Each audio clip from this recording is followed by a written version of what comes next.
Welcome to Guide Guru. We hope this video helps. You start at the device. Power cycle your Pldt Fibr router and connect a laptop by Ethernet for stability. Once connected, open a browser and enter the router IP such as 192.168.1.1. You need the admin username and password. Check the sticker or your setup notes.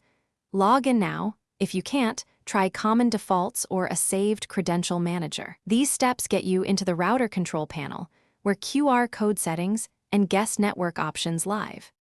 Once inside the admin interface, go straight to wireless, guest network, or SSID settings. Different firmware labels the QR option differently. Look for entries named QR code, share, WPS, or guest access. These generate scannable codes. If a QR toggle exists, turn it off. Otherwise, disable the guest SSID or change its visibility to hidden. Make sure to apply or save changes. This removes the QR generation and prevents new scans from provisioning access automatically.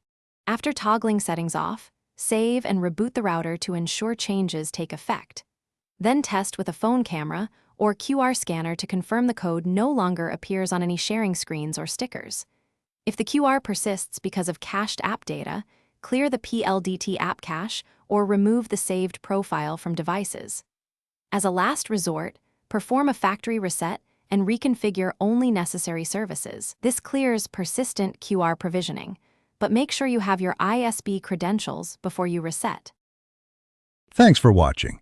Consider subscribing if we helped you today.